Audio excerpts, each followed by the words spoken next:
Hey, beautiful souls, welcome back to GreenMind Therapy.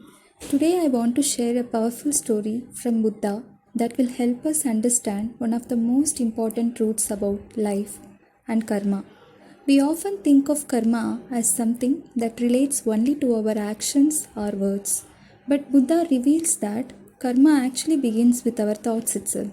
So sit back, relax, and open your heart as I tell you a story that will change the way you see the power of your mind and intentions. Let's dive in. Buddha was sitting with his disciples. One of them asked him, "What is karma?" Buddha said, "Let me tell you a story.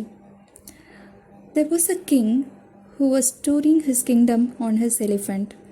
Suddenly, he stopped in front of a shop in the market and said to his minister, 'I don't know why, but I want to hang the owner of this shop.'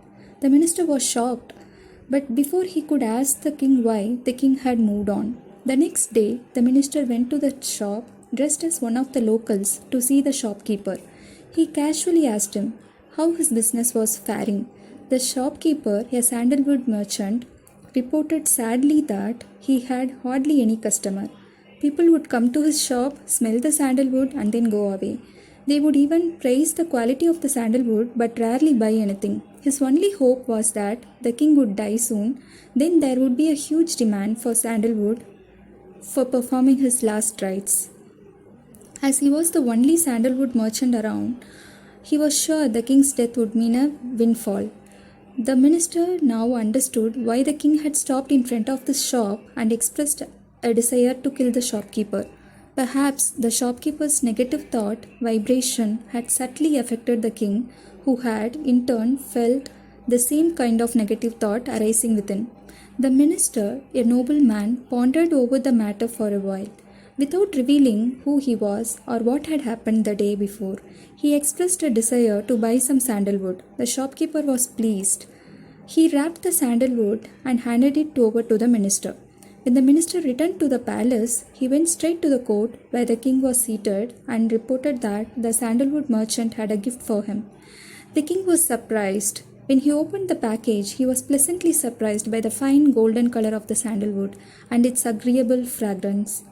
Pleased, he sent some gold coins to the sandalwood merchant. The king also felt sorry in his heart that he had harbored unbecoming thoughts of killing the shopkeeper. When the shopkeeper received the gold coins from the king, he was astounded.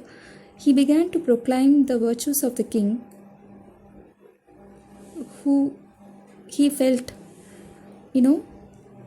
that he had to die. That was the negative thought he had on him. So he felt bad, and he felt gratitude towards the king and repented for having entertained such negative thoughts for his own personal gain. If we have a good and kind thought for another person, that positive thought will come back to us in a favorable way. But if we harbor evil thoughts, those thoughts will come back to us as retribution. Now, Buddha again asked, "What is karma?" to his disciples. Many replied, "Our words, our deeds, our feelings, our actions." Buddha shook his head and said, "Your thoughts are your karma." What a powerful reminder of how our thoughts shape our reality. Just as Buddha said, "Your thoughts are your karma." Every thought we hold, whether it's kind or harmful, creates a ripple in the world around us. The energy we put out there comes back to us in ways we might not even realize. So let's be mindful of the thoughts we entertain. Let's choose kindness, peace, and love, not just in our actions, but in our minds as well. The more positive energy we put out, the more we invite that same energy into our lives.